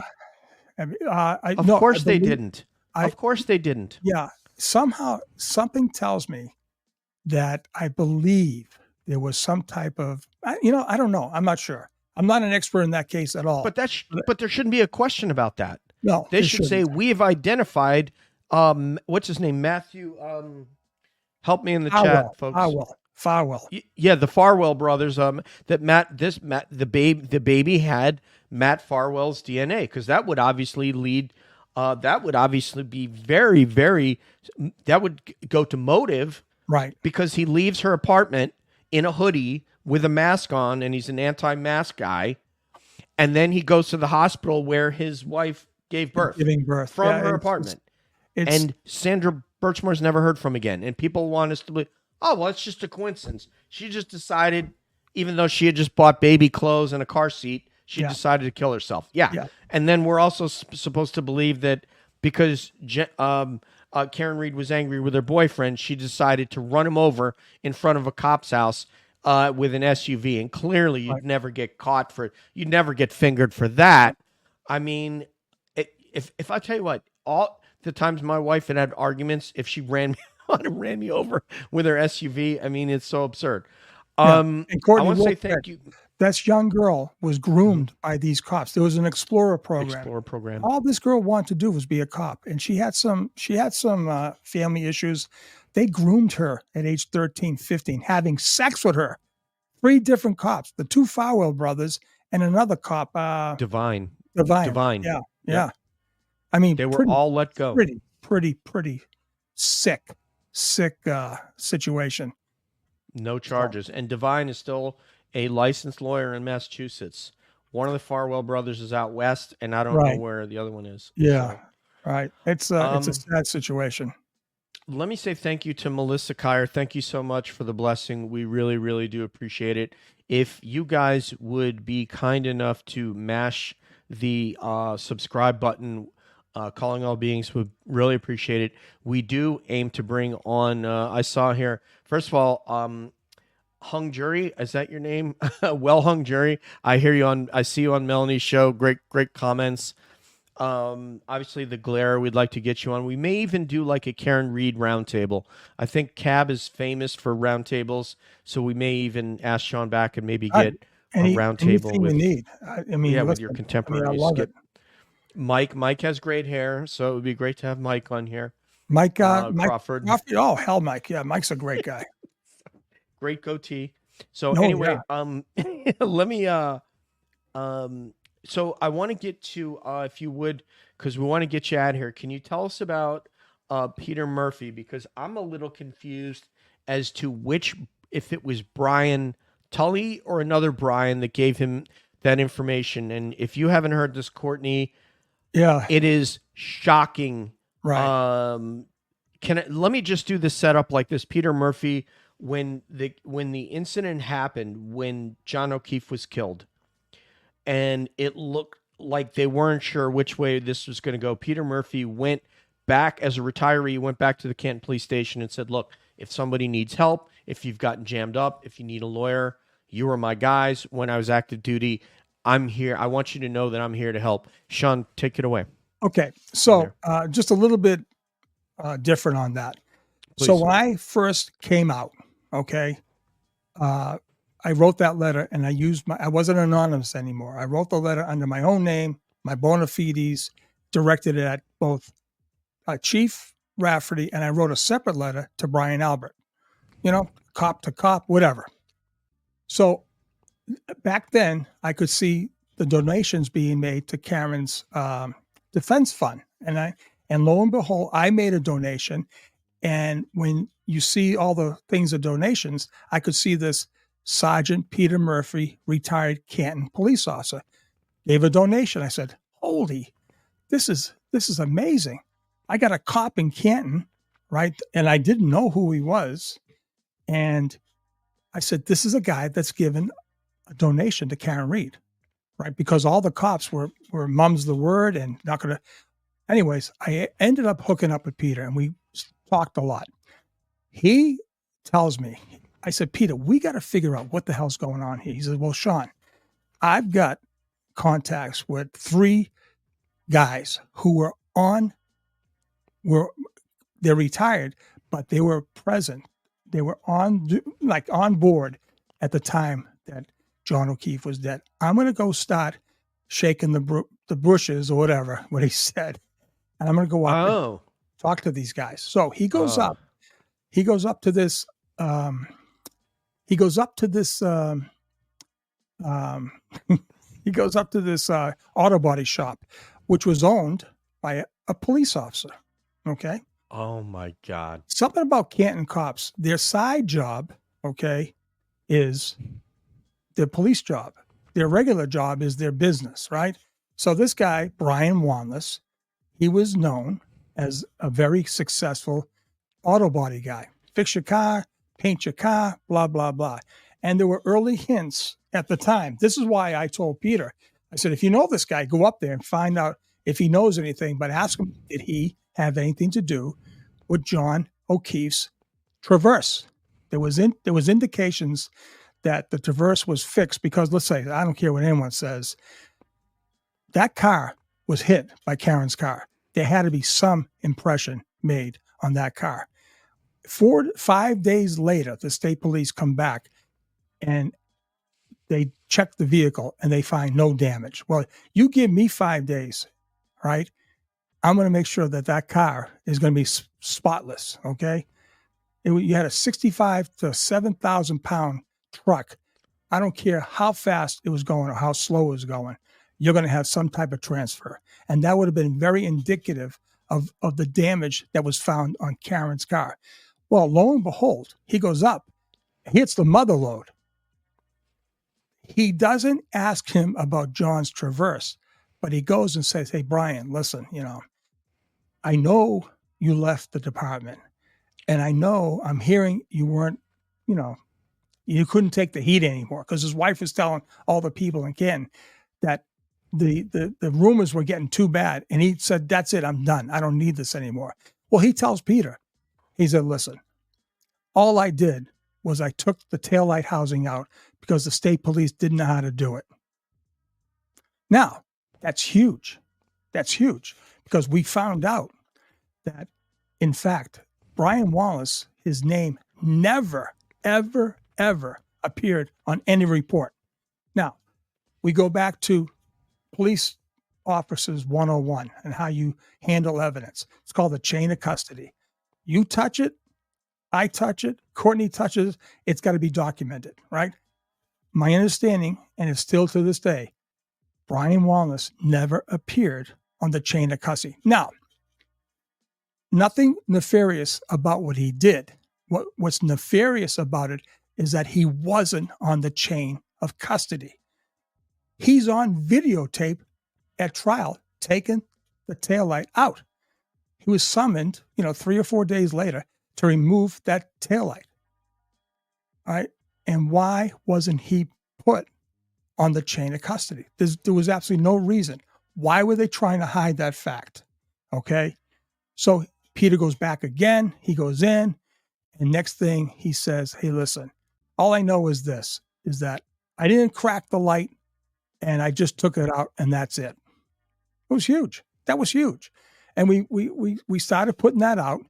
Not that Brian was in any trouble. It just went to the sloppiness and the cavalier-ish type way that this investigation was done. And remember, this is a Boston cop.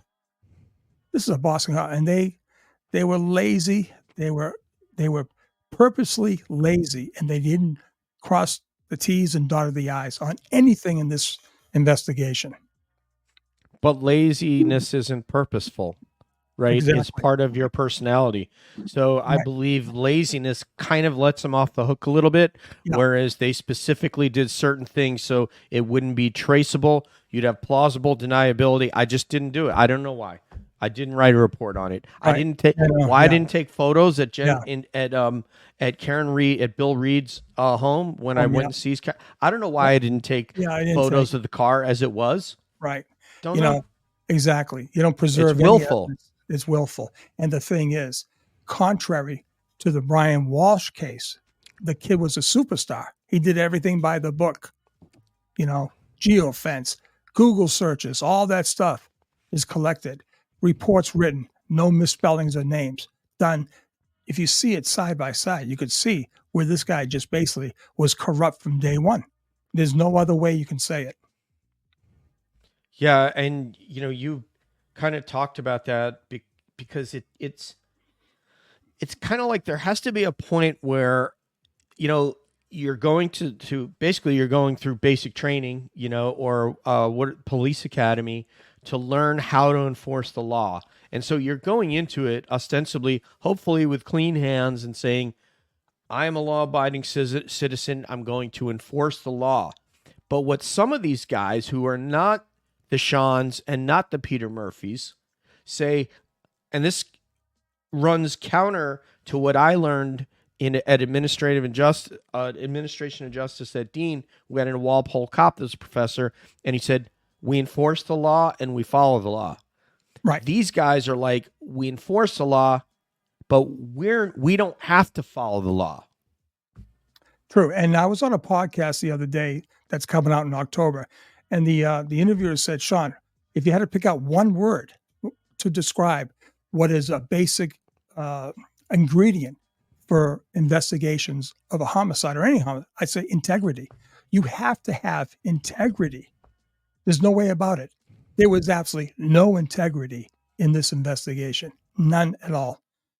And it showed. It absolutely showed. Yeah, it's, what's the Air Force's motto is integrity, service before self, and excellence in all we do. Look at that. So, that's beautiful. Yeah, now I gotta dump some Air Force culture and get with Space Force culture and find out what all their ethos are. Oh, that's awesome. That's really nice. Last person, Tom Beattie. Can you explain to people who Tom Beattie is? Because what you just said before I leave this topic, basically what Peter Murphy said is they went and they fixed Karen Read's car to look like it was the murder weapon, and then someone apparently repaired John O'Keefe's car. That is the working theory. Well, I can tell you right now, of a lot of different things in this case, I know I'm going to get reactions from some of the people in the chat that follow me, but my contribution, really, other than my own experiences as a crime scene investigator and an agent with the federal government, I did a whole taillight segment, and I went to Lexus, I went to auto body shops, and I reviewed the original version of the her backing out of her garage, of the John's garage, hitting the car, slowing down her coming out, where I utilize Michael Proctor's own words that he used in an affidavit to swear out a warrant. And he said, I'll have these etched in my head forever.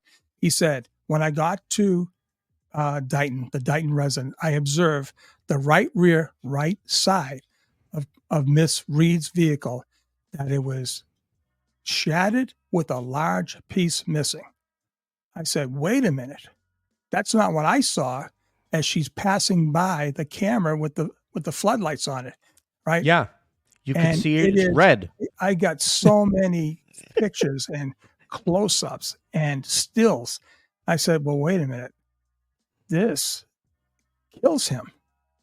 And the fact that he didn't take a photograph when he sees the vehicle at 4:15 that afternoon says to me, he's hiding the ball, right? That was a famous quote in some of the documents I got from Natalie that Karen said, these guys have been hiding the ball since day one. It's a beautiful comment. Karen's writing these things. If you don't know the story, this lady, Natalie, was the intermediary between Karen and Aiden. And it's a long, involved story, but I actually Natalie gave me the file that she gave to Aiden. And when I saw some of these things like wiretaps of the DEA and other stuff that we knew in March of 2022, who killed John, and the feds have been involved much longer than anyone knows, blah, I'm saying, this is like music to my ears. This is cheating on a test. This is like, are you kidding me? You give this information to a guy who's had 28 years, 35 years on the job, but 28 years as a federal agent. This is outrageous. This is incredible. What are we doing here? Let's get this baby over. But for whatever reason, there's obviously a plan. So it sounds like your opinion of Aiden is favorable. Now, I'm coming in this as a neutral person, right? Mainly trying to look at John O'Keefe's life, who he was, why would he have gone there that night, why would he have had this challenge, blah, blah, blah. So when Right. I've been reading all the press reports about Aiden, I'm just wondering why he ended up going to jail. Did he not go to jail for a period of time because of his involvement with Karen? Well, yeah, he was charged with witness intimidation. I don't know, 16, 17 counts, and he was let out on bail. Okay. And the bail was basically, don't have any contact with anyone. Okay.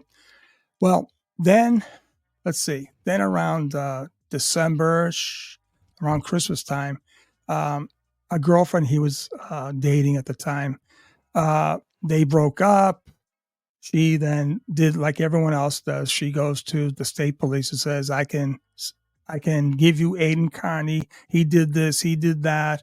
They gave her a subpoena, right, to testify before a grand jury because she evidently said she had incriminating information to tell the grand jury about Aiden and Karen Read. Okay. That's the story. Well, when they give her the subpoena, they instruct her, listen, I did it my whole life. This is how you do a drug deal, right? You set someone up. I mean, I've done it my whole life. If you're inclined to be a drug dealer, you're going to sell drugs or buy drugs. Well, in this case, she lured Aiden over with the lure was the summons to testify in the grand jury. And unfortunately, he did not listen to his attorney and he went anyways, right? Because maybe he was just too curious, right? Well, one thing led to another.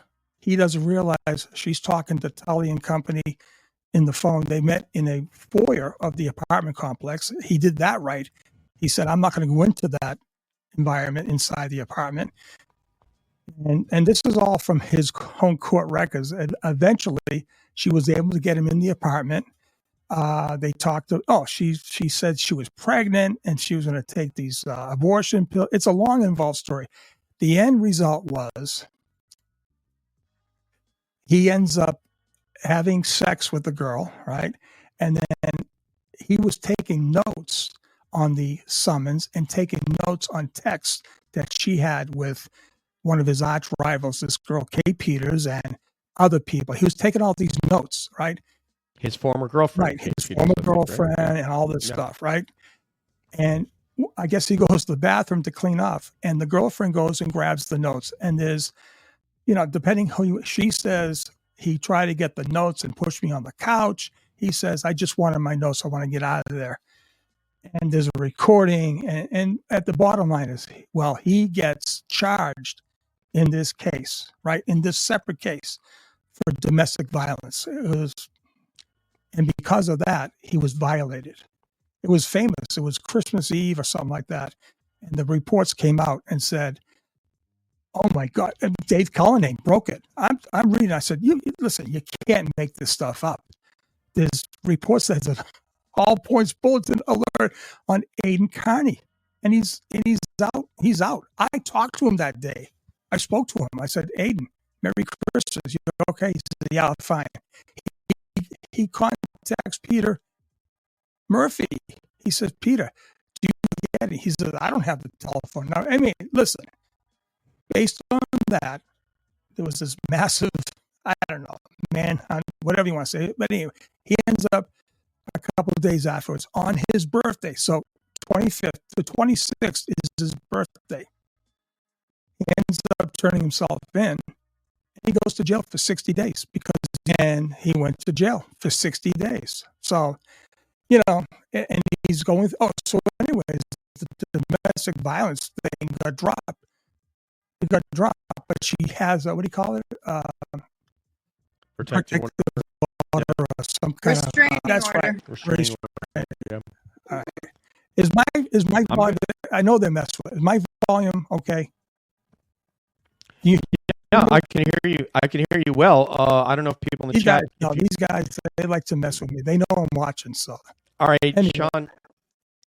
How you mentioned during one of your amazing podcasts, or I say podcast, one of your broadcasts, relationship between Brian and Jen McCabe. How confident are you about that? 1,000%. 1,000%. So tell Yeah, it's, just for No, Courtney, you don't just for have to Courtney tell me. because I she's know. new. I read Jen about McCabe McCain, and is I read about McCabe. I read about the. I'm up to McCabe. speed. Yeah, yeah, Yeah. yeah. She's the Right. coveted. She's the coveted sister-in-law. really. Oh, The coveted okay. one. No, they're all going there. So let's see. Yeah, That is listen, crazy, man. it's It is about absolutely Tom crazy. Beatty. I've got one. Oh yeah, Tom Interesting. Beatty. Yeah. Very interesting. Good guy. Mhm. Okay. So Tom, okay, has a daughter, Erin. And as the story goes, nobody wanted or could put Colin in the house. Okay. As you remember, Brian and the whole people, when they took the reports, mentioned everyone that was in the house except for Colin. So when it came time for the state grand jury,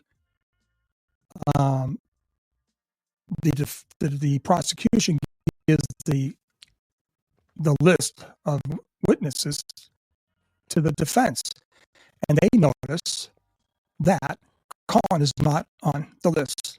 And they asked Lally, why isn't Colin on the list?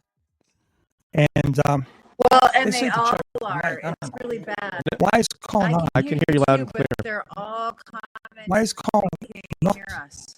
Hello. So we should check. Yeah. Yes. Test. Can you guys? I think you're All right. fine. I can hear you Say just that fine, and they're hearing what I'm hearing. Well, maybe I'll go Why out. is come back. Colin No, not you're on fine. the list? And Lally goes, because he wasn't in the house. And they go, oh, we have information that he was.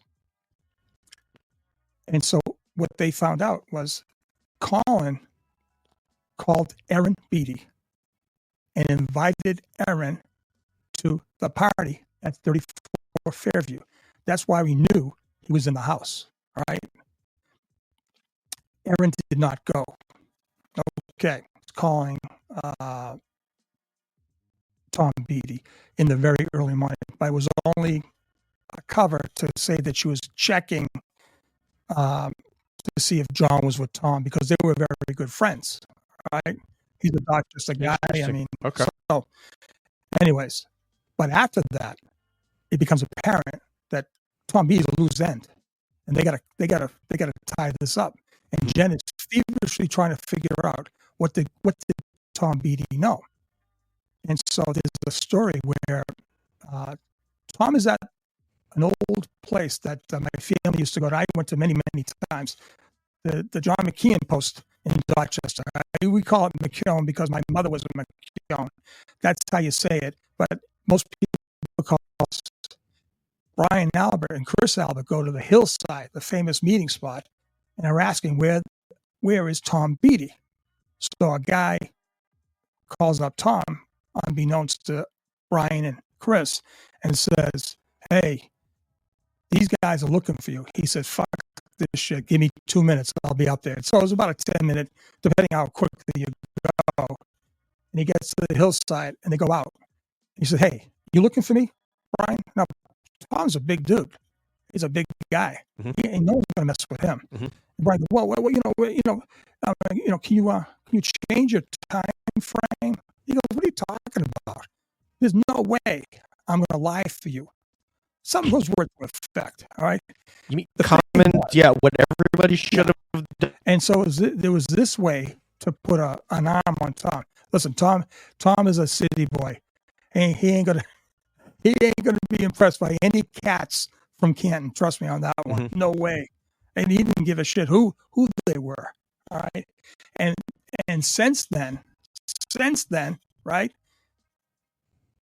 Poor Erin, this young girl, is being scolded and called the worst names by adults. Jen McCabe, this other lady, I don't know who she is, talking about, men's penises in her mouth and all. I mean, really rude. He said that fired me up. So there's a lot, but Tom factors prominently at some part of this case. He really does. Someone's saying that they can hear us, so that is great. Thank you. Thank you. Playing grab ass. I don't know. Playing grab ass. I love it. That's Brian. I love these names. Oh man, you guys are they're so creative, man. You guys are so damn creative. Yeah. Thank you so much. I think someone has one more that we can get in here. Okay. This is from Sinbad333. At Sean knows all the inside tea. Yes, he certainly does.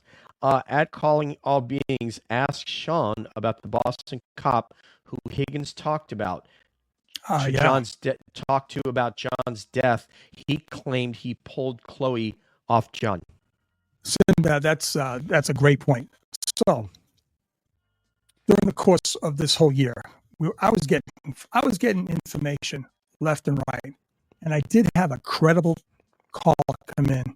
The person had no beef, nothing. And matter of fact, his son was approached by young Colin at Bridgewater State. His son was going to Bridgewater, and Colin and him had a little tiff. The kid that doesn't fight. Remember, he says, "I don't fight. I just fought with my brothers." Right? Yeah, sure. So he called me up. He said, "Sean," and he said, "Listen, I got to tell you this story. A very, very close friend of Brian Higgins, we're out a couple of weeks ago, down south, right, around the Bridgewater area. They're at a bar. So you got Higgins, a Boston cop, another cop, and this guy sitting at a table. And now this is had to be after Brian had gone and testified at the grand jury. And the friend is saying that Brian felt like he had a lot more, he was a lot looser, calmer, didn't have any worries, which to me means he gave it up. He gave it up. Oh, wow. Yeah, okay. He gave it up. And he got it off his... Yeah. So the subject came up and said, "Hey, Brian, come on. Now, these are all good friends." Now, he goes, "Come on now, Brian, what's up with this whole thing with O'Keefe?" He goes, "Listen," gets him in a little huddle. He said, "Listen, I never touched John. Never touched him." He says, "In fact, when John came down, Colin and Brian are tattooing him, right? He says, I was getting the dog off of John. I was pulling, and John's pulling his arm, but he's getting beat up. And he said, I pulled him off. And next thing, the dog went after me." At the same time, the Boston cop gives us, "That's it. I'm done. I can't listen to this. Don't you know I'm a Boston cop? You can't tell me this shit." He fucking takes off. He leaves. He leaves the bar. He doesn't even pay for his drink. He just takes off. He does the Irish exit. That's a real Irish exit. He did a bolt job on these guys. And that's his story. And I passed that to Alan Jackson. Listen, the bottom line is he gave a proffer. There's no doubt in my mind. Because Dave Yannetti said during the federal proffer, Brian Higgins said A, B, C, whatever the fuck he said. He said it. There's definitely a federal proffer that was given by Brian Higgins. He's not stupid. His attorney is a former assistant U.S. attorney. They know how the game is played. So you don't think he perjured himself on the stand then? Okay. Well, here's the thing.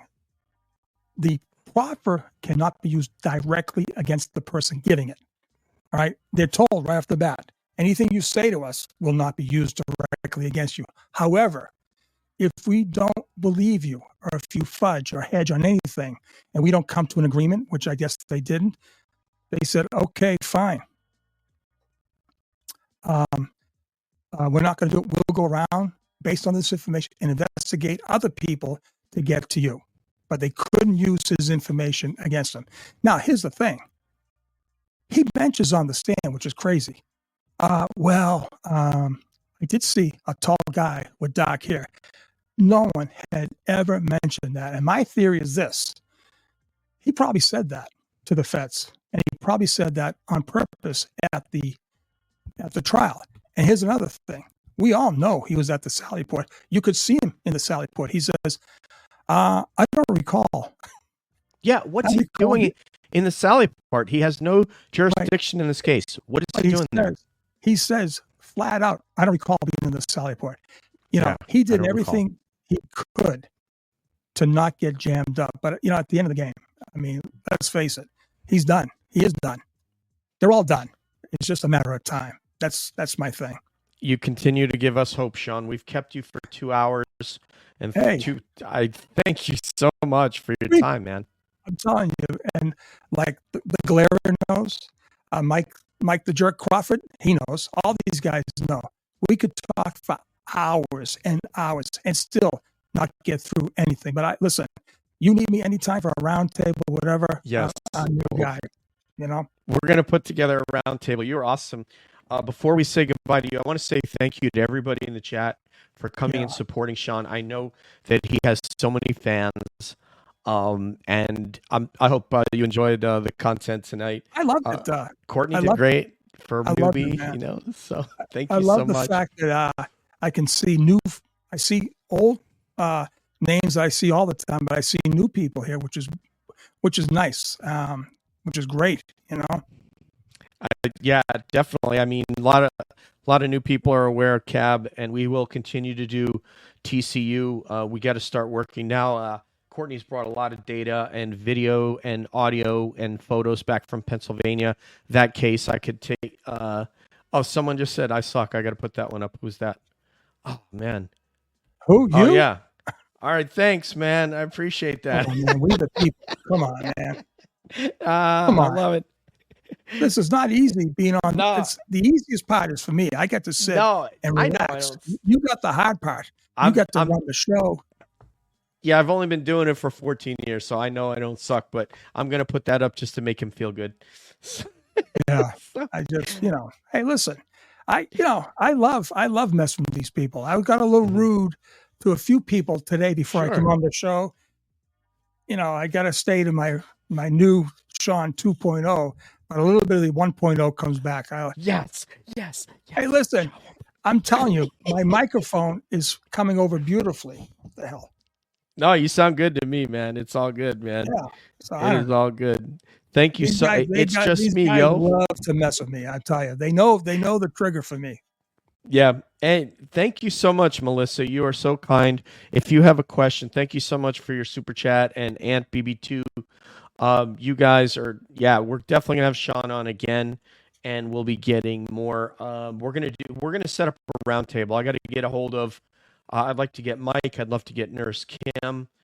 I'd love to get Mazza in there. And what's going to happen is the way that the CAB roundtable works is everyone is going to have to bring a karenread trial or karenread case related topic, and then you're going to pitch that topic or that question, and everybody around the table will get to comment on what either your theory, your hypothesis, your question, your comment. And so we'll go in a circle. Everybody will get to do it. So we'll do that. That's awesome. Okay. That's awesome. All right. Beautiful. On behalf of Special Agent Supervisor, check yourself. Supervisory Special Agent Sean A. McDonough. This is DJ saying peace out, one love, and we'll see you down the road. Thank you, buddy. Thank you, brother. Thank you. Wait, did I get to the video? Here we go. This should be it. Is that it? See, when I don't have my producer here, he's so amazing. He does all this work for me. This is the CAB outro.